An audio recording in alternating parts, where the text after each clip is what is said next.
आपने जो है रवीश कुमार को ही क्यों चुना? क्योंकि कहते हैं रवीश कुमार जो है वो सिर्फ कहते हैं रिपोर्टिंग ही नहीं करता है, उसमें असलियत भी है। पेरेंट्स टीचर मीटिंग में मार जिसके आए हैं अंग्रेजी में नंबर सिर्फ 4। नमस्कार, मैं राजा रवीश जो है अपने बच्चों को दूसरे से कंपेयर करती है, बोलती है कि उसका बेटा देखो कितना अच्छा है, वो कितना पढ़ाई में अच्छा है। तो कंपेयर ना कीजिए, क्योंकि हर बच्चे में अपना एक अलग टैलेंट होता है। आपकी और मेरी मुलाकात इस चुनावी मौसम में नहीं हो पाई, क्योंकि मैं वैसे ही गायब था जैसे इस चुनाव से असली। आपका मेरा नाम अभिनव कुमार है। अभिनव जी, कितनी उम्र है आपकी? 12। अच्छा, 12 साल की उम्र में आपको ये सब समझ में आता है कि स्कूल में पढ़ाई नहीं होता है, ट्यूशन में पढ़ाई होता है, टीचर लोग प्रलोभन देते हैं कि आप हमारे ट्यूशन में आइए, ये सब समझ में आता है? Yes sir.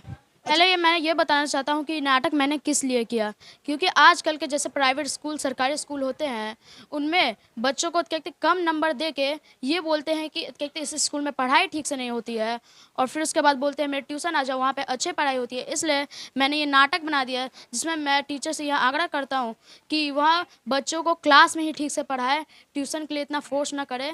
तो मैं अपना सबसे पहले अपना जो मेरा इंट्रोडक्शन है मैं वो बताना चाहूँगा। जिंदा रहने के लिए तेरी कसम, एक मुलाकात ज़रूरी है सनम, लेकिन आपकी और मेरी मुलाकात इस चुनावी मौसम में नहीं हो पाई, क्योंकि मैं वैसे ही गायब था जैसे इस चुनाव से असली मुद्दे। खैर, कुछ मुलाकातें बेइज्जती करने और करवाने के लिए होती है, और हमारे देश के एजुकेशन सिस्टम में इन मुलाकातों को PTM यानी पेरेंट्स टीचर मीटिंग कहते हैं। तो मैं आज ऐसे ही जलील होते हुए कुछ छात्रों को देखने आया हूँ। पढ़ना है तो पढ़ो, नहीं तो फीस जमा करो पब्लिक स्कूल में, जहाँ आज किसी के टॉप करने पर मिठाइयाँ बरसाई जाएगी तो किसी का बाप सरदार खान की तरह उसे कूट देगा प्रिंसिपल ऑफिस में। जी हाँ, कूट देगा जी। तो जिसने खाई है हर पेरेंट्स टीचर मीटिंग में मार, जिसके आए हैं अंग्रेजी में नंबर सिर्फ 4। नमस्कार, मैं राजा रवीश कुमार।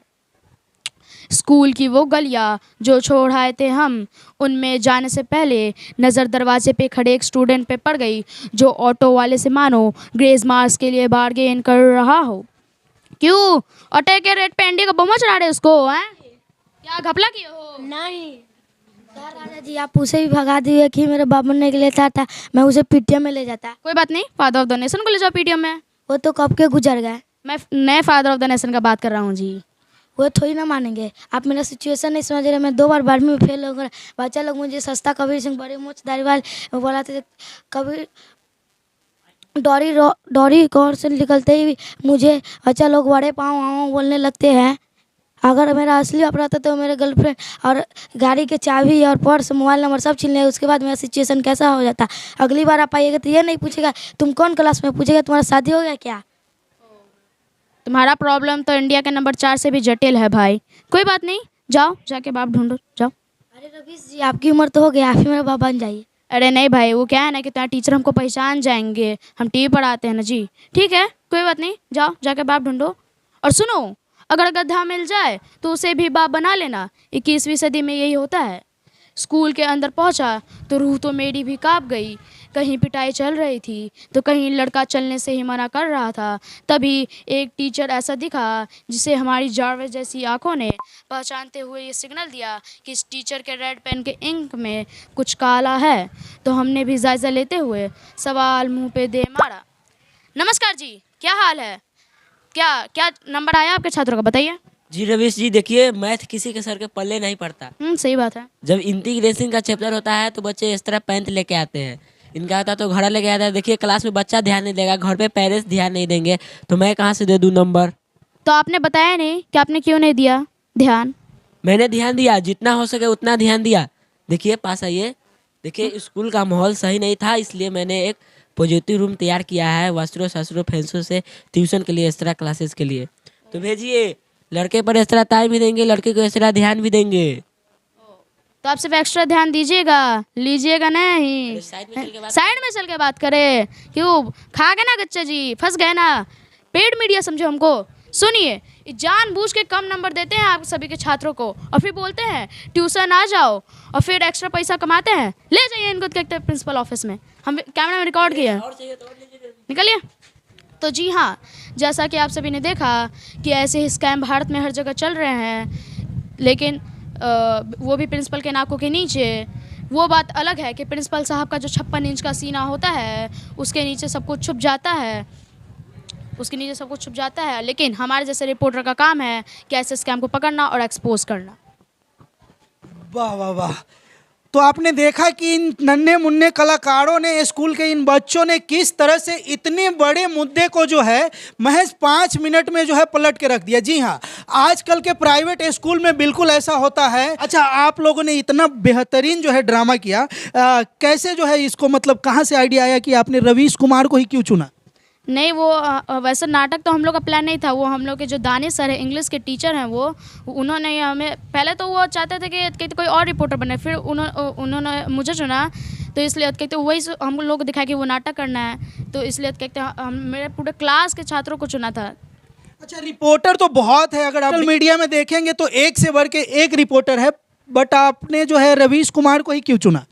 क्योंकि कहते रवीश कुमार जो है वो सिर्फ कहते रिपोर्टिंग ही नहीं करता है, उसमें असलियत भी दिखाता है कि कैसे कहते मतलब कि हंसी भी दिलाता है, साथ साथ ये बताता भी है कि कैसे कहते सबका पोल खोलता है एकदम मजाकिया तरीके से। इसलिए हम रवीश कुमार को ही चुने क्योंकि वही सबसे बेस्ट था मेरे एक्टिंग करने के लिए। अच्छा, रवीश कुमार जी का वीडियो देखते हैं क्या? हाँ, ऐसा देखते। टीवी पे देखते हैं उनको? नहीं, टीवी पे नहीं, हम मोबाइल पे कहते उनका देखते हैं। हाँ। उनका क्या चीज़ आपको ज़्यादा अच्छा लगता है? उनका सबसे अच्छा चीज़ हमको लगता है उनका बोली, जिस तरीके से वो बोलते हैं वो कहते हैं हमको बहुत पसंद आता है, मेरा दिल को छू लेता है उनका बोली। उनकी बातों से आप सहमत हैं?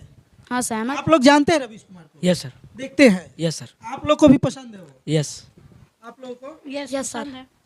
तो देखिए, इन छोटे छोटे बच्चे भी रवीश कुमार जी से वाकिफ हैं और उनका वीडियो इन लोग को अच्छा लगता है। हम कहना चाहते हैं कि अपने कहते बच्चों पे सबसे ज़्यादा ध्यान दें, क्योंकि आजकल बच्चे जो है ना वो कहते हैं पेरेंट्स को इतना कुछ बताते नहीं अपने पढ़ाई को मामलों में लेके। कभी कभी वो प्रेशर में रहते हैं, लेकिन वो अपने बताते नहीं है, और उसके चलते प्रेशर दबाव पड़ने के चलते उनका दिमाग कहते, और उसके चलते कभी कभी होता है कि कुछ लोग आत्महत्या कर लेते हैं, तो कुछ लोग या तो कहते भाग जाते घर से। इसलिए पेरेंट्स से ये गुजारिश है कि अपने बच्चों पे थोड़ा सा ध्यान दें और बच्चों को दूसरे से कंपेयर भी ना करें, क्योंकि आजकल की मम्मी सब जो है अपने बच्चों को दूसरे से कंपेयर करती है, बोलती है कि उसका बेटा देखो कितना अच्छा है, वो कितना पढ़ाई में अच्छा है। तो कंपेयर ना कीजिए, क्योंकि हर बच्चे में अपना एक अलग टैलेंट होता है, वो अपने टैलेंट से कुछ करके दिखाता है। इसलिए हम कहते किसी और से अपने बच्चों को कंपेयर ना करें। बस उम्र कितनी बताई आपने? उम्र में कहते मेरी 12 है। आपने देखा कि ये 12 साल के लड़के ने वो सारी चीज़ें कह दिया जो एक मैच्योर व्यक्ति भी इन चीज़ को नहीं परख पाता है और इन चीज़ को नहीं समझ पाता है। अच्छा, आपके उम्र के बहुत से बच्चे हैं जो पढ़ाई में कमज़ोर है, उन्हें आप क्या मोटिवेट करना चाहेंगे? हम उसको कहना चाहते हैं कि कहते ये नहीं है कि वो पढ़ाई में अगर अच्छे नहीं हैं तो उस सब कुछ छोड़ दे। वो चाहे तो हाँ, उसके अंदर होता है, वो याद कर सकता है हर चीज़, उसको जो चाहे वो बन सकता है। बस उसको अपने अंदर का हुनर निकालना है। जैसे मेरे क्लास के ये प्रशांत है, ये कहते हैं मतलब कि पहले बहुत पढ़ाई में कमज़ोर थे, लेकिन धीरे धीरे करके अंदर का अपना जिज्ञासा जगाया और इससे बहुत अच्छा पढ़ने में कहते हैं अच्छा बन चुका है। बदलाव लाया है? हाँ, अभी क्या नाम है आपका? प्रशांत कुमार। प्रशांत कौन से क्लास में पढ़ते हैं? 5 में। यस। मतलब मन लगता है पढ़ाई में? यस। अच्छा, ये बताओ, जब मम्मी जो है सरेआम मतलब बड़े लोग में अपने बच्चे को दूसरे बच्चे से तुलना करके 2-4 कमियां निकाल देता है, उस समय कैसा लगता है? उसमें ऐसा लगता है कि हमको भी करना चाहिए उतना जो वो बोला है, मम्मी को पूरा सपना पूरा करना चाहिए।